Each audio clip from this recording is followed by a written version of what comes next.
Hello everyone, this is बड़ा ज्ञान जोश बैच और मैं हूं सुनील मिश्रा। हम लोग अभी क्रैश कोर्स की पढ़ाई कर रहे हैं। क्रैश कोर्स के अंतर्गत पढ़ाई कर रहे हैं, यानी तेज रफ्तार में हम लोग पढ़ाई कर रहे हैं क्लास 10th के लिए। और क्लास 10th में आज जो हम जिस सब्जेक्ट को कवर कर रहे हैं वो हमारा सब्जेक्ट है इंग्लिश। और इंग्लिश में हम पोइट्री को देख रहे हैं अभी आगे। ठीक है, तो पोइट्री का हमारा पहले भी बहुत सारे वीडियो अपलोडेड है, तो अगर आप अभी तक उस वीडियो को नहीं देखे हैं तो why are you waiting for, आप जाइए और उस वीडियो को देखिए। आज का जो हमारा वीडियो होगा, आज का जो हमारा सेशन होगा, आज का जो हमारा क्लास होगा, उसका चैप्टर का नाम है हमारा एनिमल्स। ठीक है, एनिमल्स। इसके जो पोएट हैं वो है Walt Whitman. Actually Walt Whitman जो है एक नेचर लवर है और वो प्रकृति की हर चीजों को एक अलग ही अंदाज से देखते हैं, एक अलग तरीके से देखते हैं। यहां पे कवि ने इस कविता के माध्यम से यहां पे कवि ने क्या किया है कि जानवरों की तुलना इंसानों से की है। वो यहां पे कहीं ना कहीं जानवर को बेहतर बताते हैं।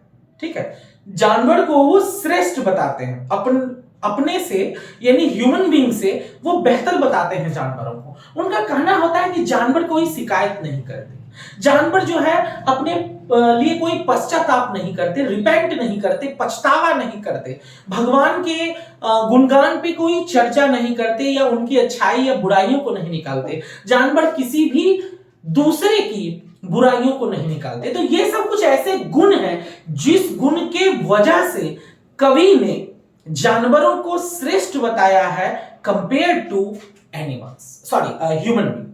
इंसानों की तुलना में कवि ने जानवरों को बेहतर बताया है, बेहतर समझा है, श्रेष्ठ समझा है।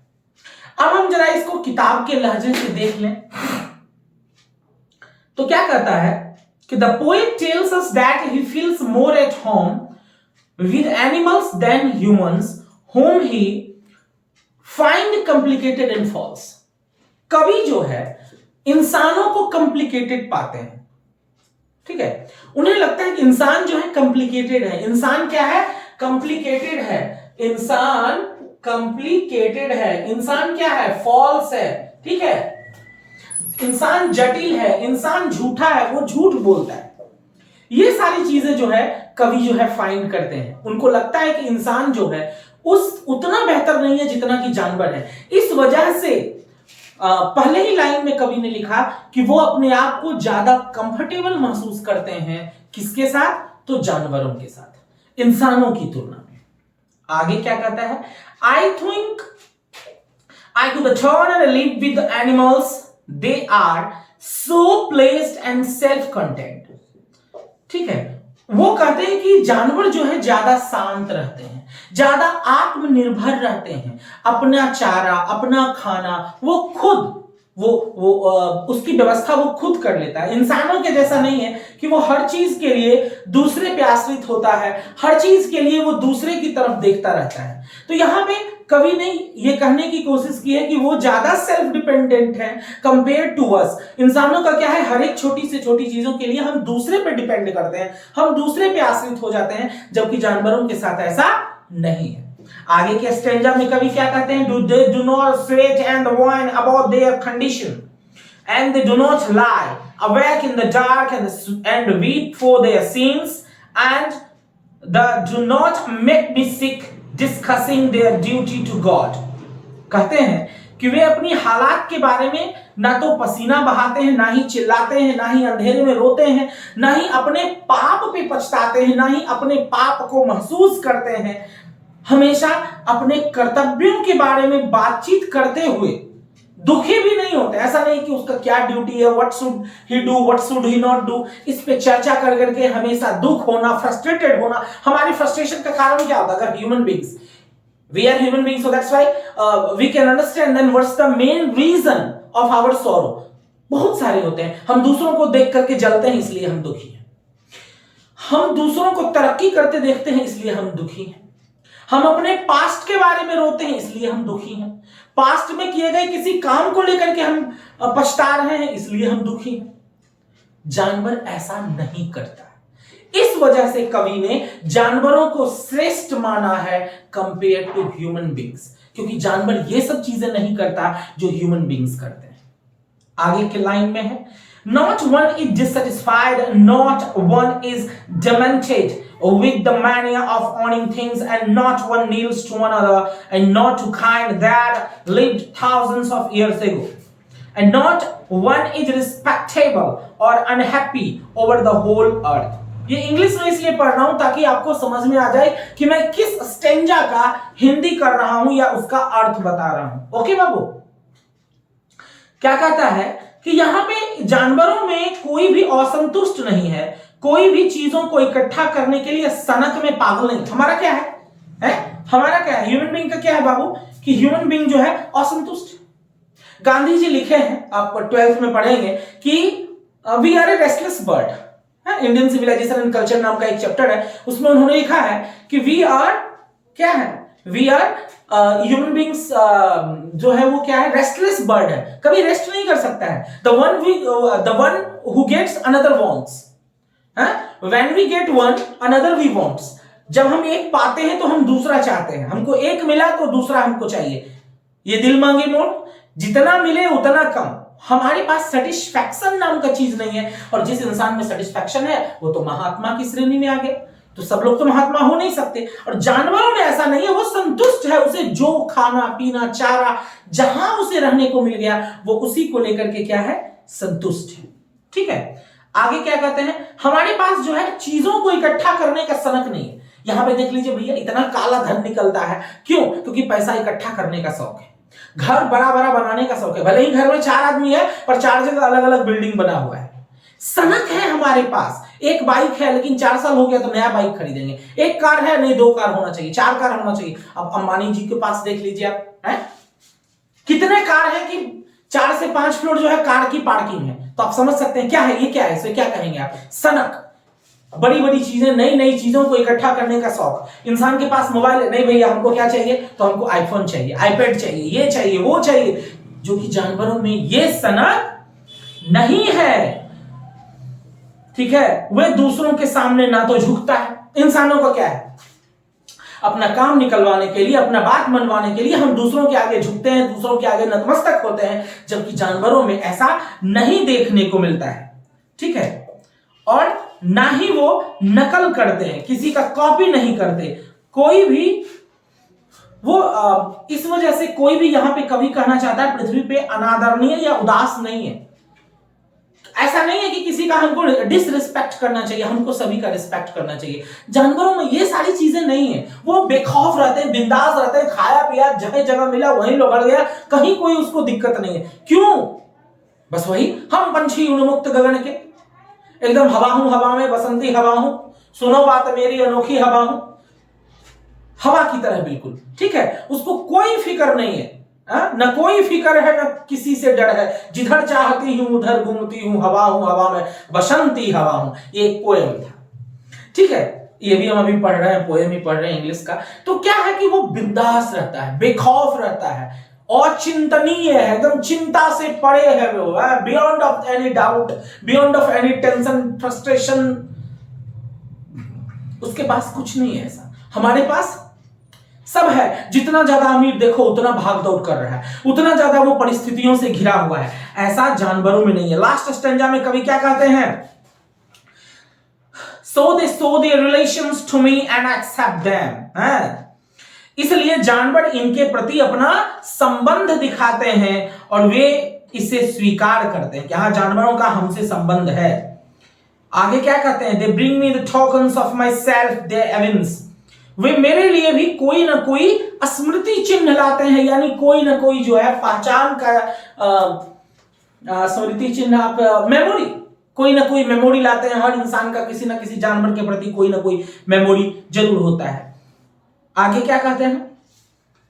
They plainly in their positions and I wonder where they got these tokens. Did I pass that way huge times ago and negligently drop them? उन्हें यह आश्चर्य है कि ये स्मृति चिन्ह कहां मिले हैं?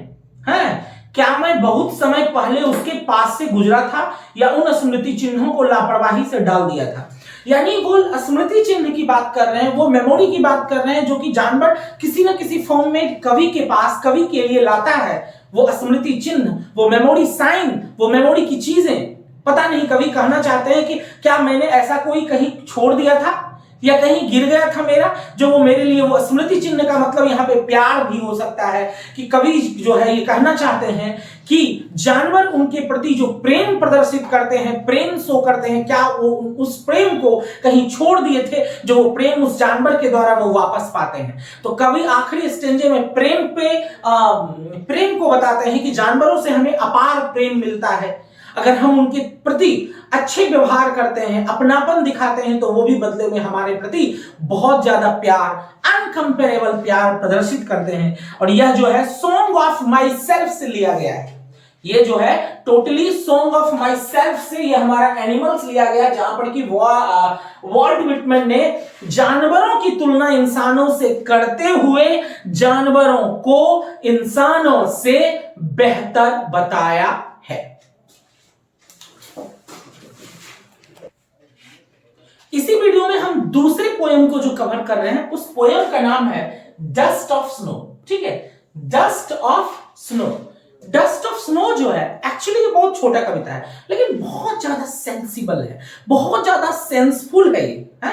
इसके बहुत भावार्थ निकलते हैं। रॉबर्ट फ्रॉस्ट के द्वारा ये लिखा गया है, ध्यान में रखना है। And this is also one of the most important poem of your book. अब डस्ट ऑफ स्नो में क्या होता है कि कवि जो है किसी दिन बहुत ही फ्रस्ट्रेटेड होकर के, बड़े ही उदास होकर के, शायद वो उनका बहुत ही खराब दिन था, वो कहीं जा रहे थे कि तभी वो एक पेड़ के नीचे खड़े थे। ठीक है, शायद कहीं जा रहे होंगे किसी काम से, लेकिन यहाँ पे जो सीन शुरू होता है वो कि वो एक पेड़ के नीचे खड़े थे और वो एक हेमलॉक ट्री था। हेमलॉक ट्री को एक्चुअली धतूरा का ट्री भी बोला जाता है, जहरीला टाइप का होता है, जहरीला टाइप का होता है। हेमलॉक ट्री पे बैठे हुए थे, डेफिनेटली वो कोल्ड प्लेस था जहां पे ओलावृष्टि हुई थी, बर्फबारी हुआ था, जिसके वजह से पूरा पेड़ पे जो है बर्फ गिरा हुआ था, बर्फ से ढका हुआ था।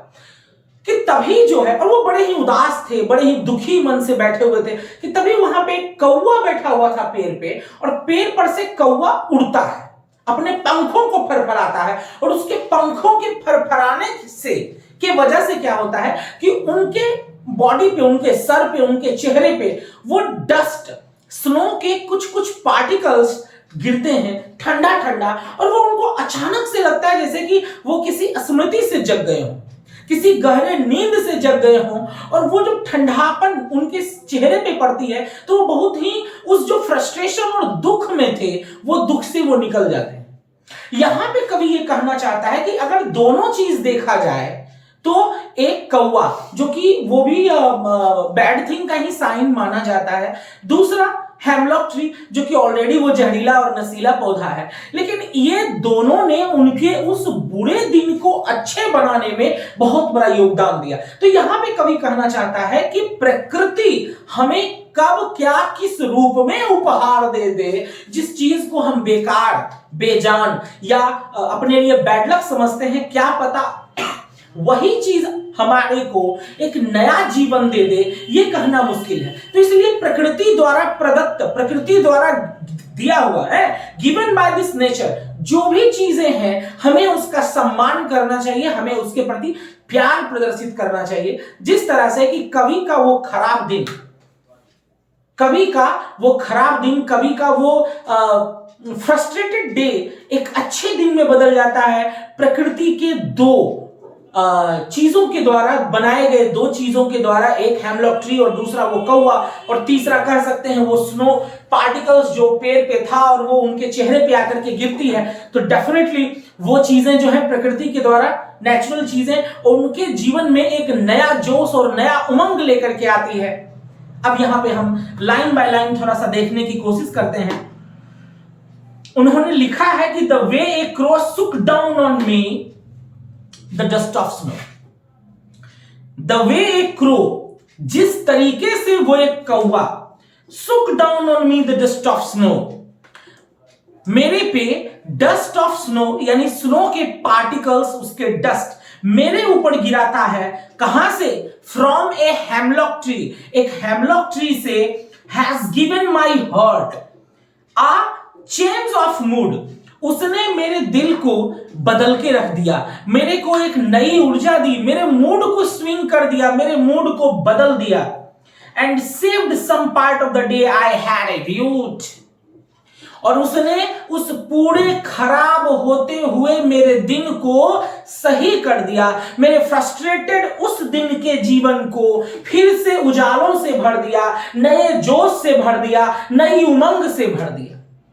वो कौवा, हेमलॉक ट्री और डस्ट ऑफ स्नो।